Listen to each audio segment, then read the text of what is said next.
করে সরকার ফেলে এবং মোহাম্মদ ইউনূসরা ডিপ স্টেটের সেই সিলেবাসের বইটা সামনে রেখে যেন বলে আমার এই সাফল্যের পেছনে জর্জ সোরোসের মানে বইয়ের অবদান অনস্বীকার্য। আমাদের আমিরকে চ্যালেঞ্জ করলাম 19টা সিটের মধ্যে সিলেটে যদি একটা সিট পাস করতে পারে তাহলে মনে করবো আপনারা বাপের বেটা। গণ অধিকার পরিষদের সভাপতি নুরুল হক নূরকে হাসপাতালে দেখতে গিয়ে কান্নায় ভেঙে পড়েন ডাকসুর নবনির্বাচিত ভিপি সাদিক কায়েম। শিবির বিজয় হওয়ার পর থেকে বাংলাদেশে একটা উত্তাল অবস্থা তৈরি হয়েছে। নির্বাচন কমিশন কেন এই ভোটারদের যে আপডেটটা তারা কেন শিক্ষার্থীদের সামনে উন্মোচন করবে না? অনুরোধ করবো আপনারা সম্পূর্ণ ভিডিওটি দেখে আপনার মূল্যবান মতামতটি কমেন্ট বক্সে জানাবেন। প্রিয় দর্শক মন্ডলী, ইন্ডিয়ার একটা সাংবাদিক আছে সারাক্ষণ মিনমিন করে, আর জামাতকে তারা চ্যালেঞ্জ দেয় সিলেটের এক সংসদে যে তারা যদি নির্বাচনে যদি জয় হয় তারা মেনে নিবে জামাত বাপের বেটা, আসো খেলা হবে। আর ডাকসু নির্বাচনে যে জামাত শিবির বিজয়ী হবে এটা তোমরা হয়তো জানো না, বুঝছো? জনগণ অবশ্যই জানে। আর যারা তোমরা ইসলামকে পছন্দ করো অবশ্যই কমেন্ট বক্সে আলহামদুলিল্লাহ বলে যাবা। আর আমার প্রিয় ভাইজান মোহাব্বতের মানুষ ওহাব ভাই কি বলে একটু ভালো করে শুনবেন, খুব গুরুত্বপূর্ণ কথা, বুঝছেন? খুব গুরুত্বপূর্ণ কথাগুলো বলছে। চলুন সকলে মিলে ভিডিওগুলো দেখতে থাকি। আমি বলছি না, সমস্যা একটাই, 36 ঘন্টা বাংলাদেশ সরকার পতনে 36 ঘন্টা সময় লেগেছিল।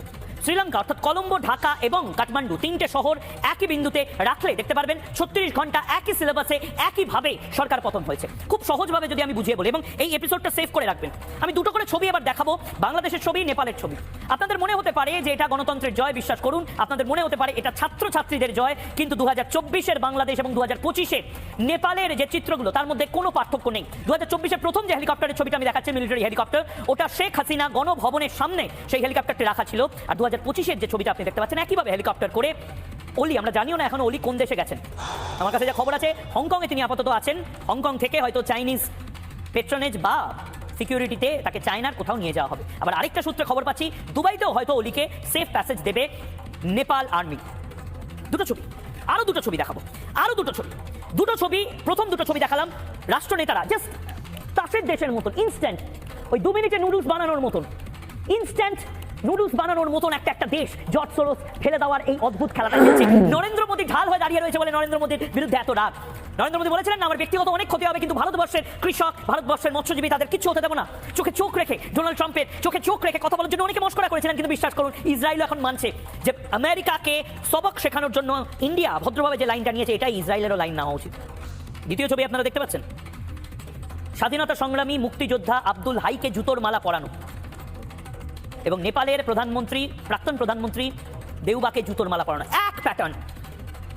ওই আমার এই সাফল্যের পেছনে অমুকের অবদান অনস্বীকার্যর মতন কোনো একটা মানে বই বা কোনো একটা সিলেবাস রয়েছে, কোনো একটা সাজেশন রয়েছে জর্জ সোরোস স্যারের, ডিপ স্টেটের জর্জ সোরোস স্যার এক একটা করে সরকার ফেলে এবং মোহাম্মদ ইউনূসরা ডিপ স্টেটের সেই সিলেবাসের বইটা সামনে রেখে যেন বলে আমার এই সাফল্যের পেছনে জর্জ সোরোসের মানে বইয়ের অবদান অনস্বীকার্য।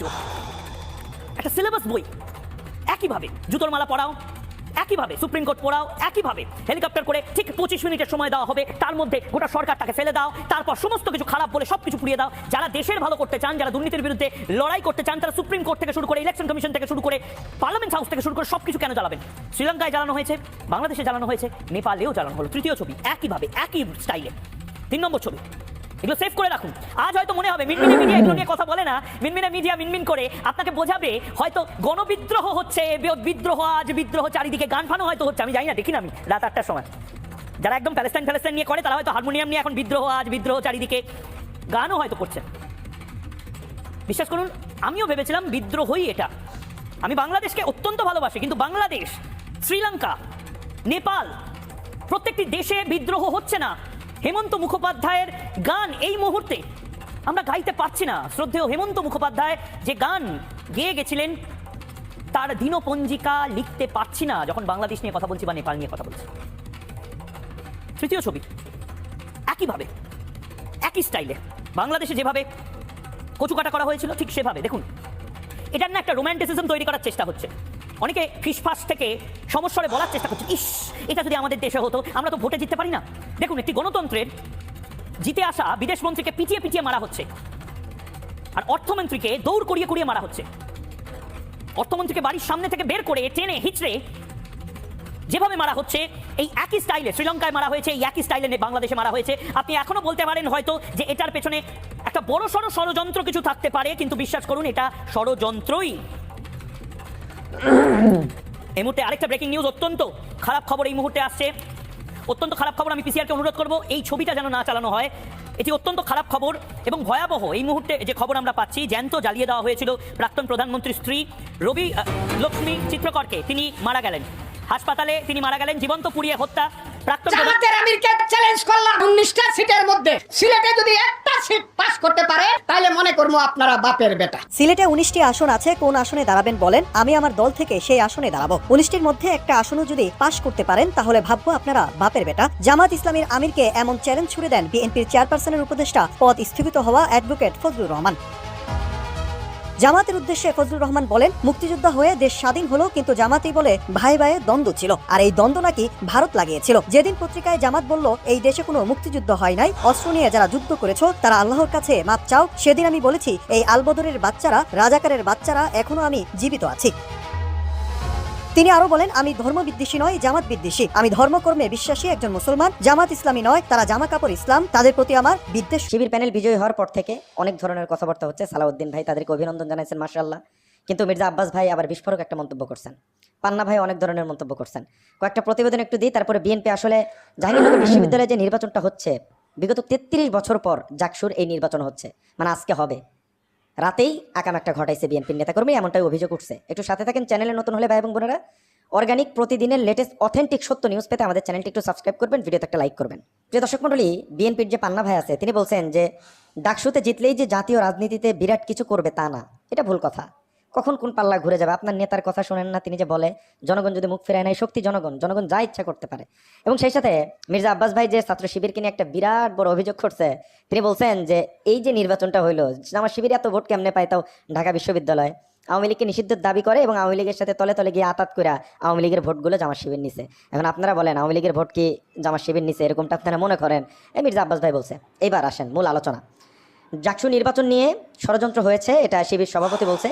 স্ক্রিনে যে পিকচারটা দেখতে পাচ্ছেন বা যে ভিডিওটি আপনাদেরকে প্লে করে দেখাচ্ছি, এখানে স্পষ্ট দেখা যাচ্ছে যে ব্যালট বক্স নিয়ে যাওয়া হচ্ছে। এই পোস্টটা করছে সাংবাদিক ইলিয়াস ভাই এবং সেখানে দাবি করা হচ্ছে যে জাহাঙ্গীরনগর বিশ্ববিদ্যালয়ে ভোট দেওয়া শুরু করেছে বিএনপির ভাইরা। এটা রাতের একটা ভিডিও চিত্র ইলিয়াস ভাইয়ের ফেসবুক পেজ থেকে পোস্ট করা হয়েছে এবং ঢাকা পোস্টের একটা প্রতিবেদনে বলা হচ্ছে যে আগের রাতে আচরণবিধি লঙ্ঘন, কমিশন কার্যালয়ে প্রবেশ করেছে বিএনপি পন্থীরা। এই যে একটা সুষ্ঠু নির্বাচনকে একটা বানচাল করার যে একটা পায়তারা, এই সুষ্ঠু নির্বাচন নিয়ে এরকম একটা অপরাজনীতি খেলা, এটা আসলে জনগণ ভালো চোখে দেখবে না।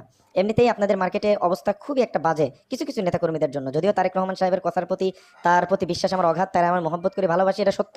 কিন্তু কিছু কিছু কার্যকলাপ আপনাদের পছন্দ না, আপনারা নেতাকর্মীদের কথা শোনেন না। কেন এরকম করতে হবে? নির্বাচনের সুযোগ পাইছে, ভোট দিতেছে 33 বছর পর, তাদেরকে ভোটটা দিতে দেন।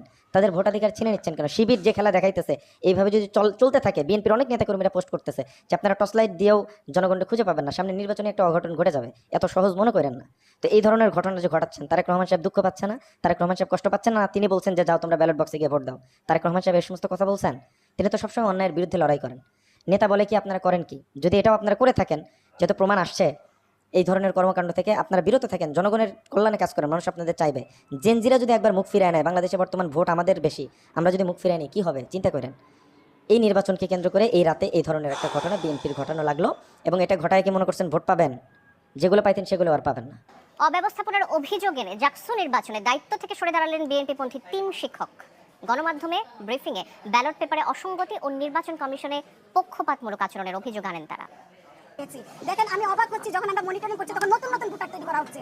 একটা নির্বাচন কমিশন কেন এই ভোটারদের যে আপডেটটা তারা কেন শিক্ষার্থীদের সামনে উন্মোচন করবে না? কেন যেদিন নির্বাচন, সেই নির্বাচনের সময় কেন তারা নতুন নতুন ভোটার তৈরি করছে? এই জায়গা থেকে আমার মনে হচ্ছে যে এখানে নানান ধরনের অনিয়ম হচ্ছে। আমরা গতকালকে থেকে শুনতে পাচ্ছিলাম, আপনারা ফেসবুকে দেখেছেন যে অতিরিক্ত ব্যালট পেপার ছাপানো হয়েছে। কেন অতিরিক্ত ব্যালট পেপার ছাপানো হলো? নিশ্চয়ই এটার পিছনে উদ্দেশ্য আছে। আমার মনে হয়েছে যে আজকের যে নির্বাচনটা সেটা ছিল আসলে একটা সাজানো নাটক। আমাদের এই নাটক থেকে মনে হচ্ছে আমাদের সরে আসা দরকার। সেই জায়গা থেকে আমরা আসলে এই নির্বাচনটাকে বর্জন করব। এবারের ডাকসু নির্বাচনে 28টি পদে মোট প্রার্থী ছিলেন 471 জন, আর এই প্রার্থীদের মধ্যে 62 জনই ছিলেন নারী প্রার্থী। তবে এবারের নির্বাচনের সবচেয়ে আলোচিত বিষয় হচ্ছে 471 জন প্রার্থীর মধ্যে যিনি সর্বোচ্চ ভোট পেয়েছেন তিনি হলেন একজন নারী প্রার্থী, যার নাম সাবিকুন নাহার তামান্না, যিনি পর্দাশীল ও হিজাবি নারীদের প্রতিনিধিত্ব করতে ডাকসু নির্বাচনের মাঠে লড়েছিলেন। ধর্মীয় মনোভাবের কারণে তার প্রতি অন্যান্যদের ছিল কটূক্তি, ছিল অনেকের বিরোধিতাও। এমনকি তাকে নির্বাচনের মাঠ থেকে তাড়ানোর জন্য তার ছবি বিকৃতও করা হয়েছিল। কিন্তু সব বাধা পেরিয়ে সর্বোচ্চ ভোট পেয়ে কাঙ্ক্ষিত পদে বিজয়ী হয়েছেন তিনি। প্রশ্ন আসে, কে এই তামান্না, আর কিভাবেই বা বিরোধীদের করা বিকৃত ছবি দিয়েই বিপুল ভোটে বিজয় এনেছেন তিনি? বর্তমানে ঢাকা বিশ্ববিদ্যালয়ের শাখা ছাত্রী সংস্থার সভানেত্রীর দায়িত্বে রয়েছেন সাবিকুন নাহার তামান্না। শুরু থেকেই নারী প্রার্থীদের মধ্যে তিনি ছিলেন আলোচনার কেন্দ্রে। তবে এই সাফল্যের পথ মোটেও সহজ ছিল না তার জন্য। নির্বাচন ঘিরে শুরুর দিনেই ঘটে একটি বিতর্কিত ঘটনা। জানা যায়, ডাকসু ও হল সংসদ নির্বাচনের প্রচারণার প্রথম দিনেই ভাঙচুর করা হয় ঐক্যবদ্ধ শিক্ষার্থী জোটের প্রচার বোর্ড। এছাড়াও বিকৃত করা হয় তার ছবি। এলএমই সার্টিফাইড বিশ্বসেরা কপারে তৈরি ওয়ালটন কেবলস, যা আপনার স্থাপনাকে রাখবে সব সময় নিরাপদ। কিন্তু তাতে মোটেই হাল ছাড়েননি তিনি। উল্টো সেই ছবিকেই অভাবনীয় হাতিয়ার বানান নিজের প্রচারণায়। গত 26 অগস্ট সামাজিক যোগাযোগ মাধ্যমে সেই ছবিটি শেয়ার করে তামান্না লিখেছিলেন, স্বপ্নের ক্যাম্পাস করার পথযাত্রী, আমরা থামবো না। এরপর থেকেই তিনি হয়ে ওঠেন প্রতিবাদের প্রতীক। নারীর পোশাক স্বাধীনতা ও নারী বিদ্বেষের বিরুদ্ধে দাঁড়ানো এই প্রচারণা শুধু আলোচনার জন্মই দেয়নি, বরং শিক্ষার্থীদের মধ্যে ব্যাপক সাড়া ফেলে। আর সেই সাড়া মিলেছে ভোট বাক্সেও। ভোটের দিন সকালে বিশ্ববিদ্যালয়ের বিভিন্ন কেন্দ্রে ছিল শিক্ষার্থীদের অভূতপূর্ব অংশগ্রহণ, উচ্ছ্বাস আর তুমুল উত্তেজনা। আর তাতে রীতিমতো ইতিহাস গড়লেন সাবিকুন নাহার তামান্না। তার প্রাপ্ত ভোটের সংখ্যা 10,084টি। ফলাফল ঘোষণার পর দেখা গেছে তাকে ঘিরে আনন্দে মেতেছিলেন ফাতেমা তাসনিম জুমা, সানজিদ আহমেদ তন্নি সহ শিবির সমর্থিত নারী সহযোদ্ধারা। এছাড়াও শিবিরের প্যানেল থেকে প্রায় রেকর্ড সংখ্যক নারী প্রার্থী লড়েছেন এবং জয়ীও হয়েছেন। আর তাদের মধ্য থেকে অপমানকে শক্তিতে রূপান্তরিত করে বিদ্বেষকে জয় করে অনন্য দৃষ্টান্ত স্থাপন করেছেন সাবিকুন নাহার তামান্না। গণ অধিকার পরিষদের সভাপতি নুরুল হককে হাসপাতালে দেখতে গিয়ে কান্নায় ভেঙে পড়েন ডাকসুর নবনির্বাচিত ভিপি সাদিক কায়েম। তার সঙ্গে GS S M Farhad, AGS Mohiuddin সহ অনেকেই উপস্থিত ছিলেন। 11 সেপ্টেম্বর বিকালে ঢাকা মেডিকেল কলেজ হাসপাতালে যান তারা। বিষয়টি নিশ্চিত করেছে গণ অধিকার পরিষদের দপ্তর সমন্বয়ক আবু হানিফ। এছাড়াও ছাত্র শিবিরের ভেরিফাইড ফেসবুক পেজ থেকেও বিষয়টি নিশ্চিত করা হয়। এ সময় তারা নুরুল হক নূরের দ্রুত সুস্থতা কামনা করেন এবং দোয়া মোনাজাতে কান্নায় ভেঙে পড়েন। পরে তারা নূরের শারীরিক অবস্থা খোঁজ খবর নেন এবং তার সঙ্গে কথা বলেন। এদিকে 11 সেপ্টেম্বর সকালে ডাকসুর নবনির্বাচিত ভিপি সাদিক কায়েম সহ ঐক্যবদ্ধ শিক্ষার্থী জোটের সকল প্রার্থীরা রায়ের বাজার বধ্যভূমিতে মহান স্বাধীনতা যুদ্ধের শহীদদের স্মরণে দোয়া করেন। এরপর তারা জুলাই গণঅভ্যুত্থানের শহীদদের গণকবর জিয়ারত ও মোনাজাত করেন। এছাড়াও ঢাকা বিশ্ববিদ্যালয়ের প্রতিষ্ঠাতা, অন্যতম স্বপ্নদ্রষ্টা ও ভূখণ্ডের রাজনৈতিক, সাংস্কৃতিক ও অর্থনৈতিক আজাদী আন্দোলনের প্রাণপুরুষ নবাব সলিমুল্লাহর কবর জিয়ারত ও দোয়া করেছেন ঐক্যবদ্ধ শিক্ষার্থী জোটের নেতারা। প্রিয় দর্শক মন্ডলী, দেখছেন নির্বাচন কোন দিকে যাচ্ছে, ডাকসু নির্বাচন হয়েছে কোন দিকে আর যাইতেছে কোন দিকে। এখন তারা বিজয় তারা গ্রহণ করতেছে না, বিজয় মানতেছে না। তারা জানে না যে ইসলামের বিজয় হবে, তারা হয়তো বুঝতে পারে নাই, কিন্তু জনগণ এর আগেই জানতো ইসলামের বিজয় হবে। এটা আর হাসু আবার যুগ না, বুঝছো? এটা ইসলামের যুগ, আসবে, আসতেছে।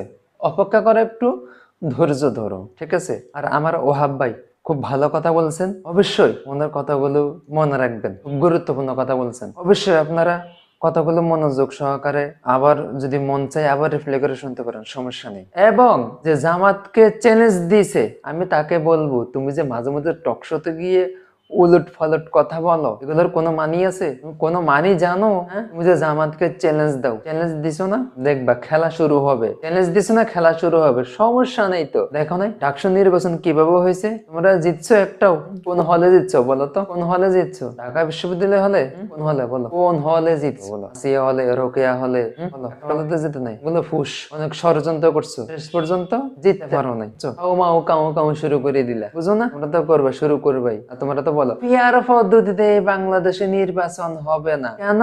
পিয়ার পদ্ধতিতে যদি নির্বাচন বাংলাদেশে হয়, আমরা এই যে মামু পকেটে নিতে পারবো না। আমার তো আমরা বলি নাই কেন? আমরা কেন বলি পিয়ার পদ্ধতিতে নির্বাচন হওয়ার কথা? তোমাদের সেই আমাদের হুজুরদের পকেট অনেক বড়, বিশ্বাস হয় না? দেখাবো, ডান পাশে একটা আছে, বাম পাশে একটা আছে, এই যে ভিতরে একটা আছে, আবার অনেক হুজুর দেখবা। এই যে এই পাশে একটা আছে, এই পাশে একটা আছে, তাহলে কয়টা? 1 2 3 4 5। আর আমরা যদি ফ্যান ভরি, এই যে ডান পাশে একটা, বাম পাশে একটা, পিছনে একটা, কয়টা হলো বলো তো? আর তোমার কয়টা আছে? সামনে একটা পকেট। আর যদি ফ্যান ভরো, দুই পাশে দুইটা পকেট। আর কিছু আছে? কয় টাকা নিতে পারবা? নিতে পারবা? আমরা যদি ফের পদ্ধতি বা যদি তোমাদের মতো আটফারি করি, তোমাদের সে ভালো করতে পারবো। কেন করি না? ওই যে উপরে আল্লাহ আছে না, আল্লাহকে ভয় করি। আর নবী কি বলে গেছেন? কোরআন অনুযায়ী চলো, ইসলাম মোতাবেক বাংলাদেশ চলবে, তোমার বাবার কথা মতো বাংলাদেশ চলবে না, বুঝছো? বেশি হুন্ডি দিয়ে করিও না। অন্যজন হুন্ডি দিয়ে করছে না, শেষ পর্যন্ত কোথায় গেছে দেখো নাই? হাসুয়া হয়ে গেছে, দেখলা তো নেপালে কি কাহিনী হয়েছে দেখছো না? আমরা তো হাসো পরে তেমন কিছু করি নাই, নেপালে দেখছো তো শেষ পর্যন্ত ওই যে হেলিকপ্টার দিয়া দৌড়ে দিয়া দিয়ে উপরে উঠে তারপরে গেছে, বুঝছো? সাবধান, সতর্ক হয়ে যাও, এগুলো করা ভালো না। যারা ইসলামের পিছনে লাগবে তাদেরকে কেউ ছাড় দিবে না, বুঝছো? আল্লাহ ছাড় দেয় কিন্তু ছেড়ে দেন না, কথাটা অবশ্যই মনে রাখবা।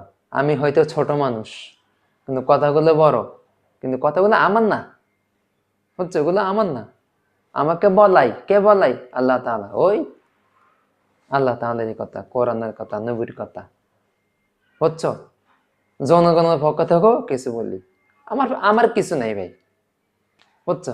ইল্লা যদি আল্লাহকে মানতে পারো, ইসলামকে সিনায় ধারণ করতে পারো, কোন কোরআন অনুযায়ী চলতে পারো, নবীর সুন্নত মোতাবেক জীবন যাপন পরিচালনা করতে পারো, তাহলে তুমি কামিয়াবি। তোমরা যে প্রধানমন্ত্রী হবা, গোড়ার ডিম হবা, যদি প্রধানমন্ত্রী হতে চাও হযরত ওমর ফারুকের মতো হও, আলীর মতো হও, ওসমানের মতো হও, আবু বকর রাদিয়াল্লাহু আনহুর মতো হও, বুঝছো? কাজে কামে ঠিক থাকবা। যদি ওদের মতো হও, জনগণ তোমাদেরকে টাইম নেয় না, ক্ষমতায় বসাবে, তোমরা যাওয়া লাগবে না, তোমাদের হাতে পায়ে ধরে আই না বসাবে। কিন্তু যে কাহিনী করতেছো ওই যে আবু জাহেলের মতো হবে। যদি বলো কেন, ওই যে হাজিরা যারা হজ করতে যায় দেখো না, হাজারে কি বলে? আমি যদি হজ করতে যাই একবার হলেও আবু জাহেলের বাড়িতে গিয়ে কি করব, বুঝছো তো? ওই যে মাদ্রাসায় বলে না, হুজুর 2 নাম্বার, যারা হেফজখানায় পড়ছে আলেমরা বলতে পারবে। যদি না জানো এই 2 নাম্বার কি, তাদের কাছ থেকে জেনে নিও। ওইটা করতে যাব, এইটা করতে যাব, এইটা করতে যাব, বুঝো না? তো সাবধান, সতর্ক হয়ে যাও। আটফারে বাটফারে সাটফারে 2 নাম্বারে টাউট চিটার এ বাংলার জমিনে চলবে না। আলেম ওলামা একরাম আর চুপ নেই যে তোমরা বয়ান করতে গেলে থামাই দিবা, এই হুজুর এখানে কোনো রাজনীতি আলোচনা চলবে না, নবীর কথা চলবে, শুধু এগুলা। রাজনীতি কি জানো? কোরআনে কি বলেছে তুমি জানো না? কোরআনে যে রাজনীতির কথা আছে তুমি জানো? ফাও ফাও ছিল ওকা, জনগণ এখনো তোমাদেরকে কিছু বলা নাই।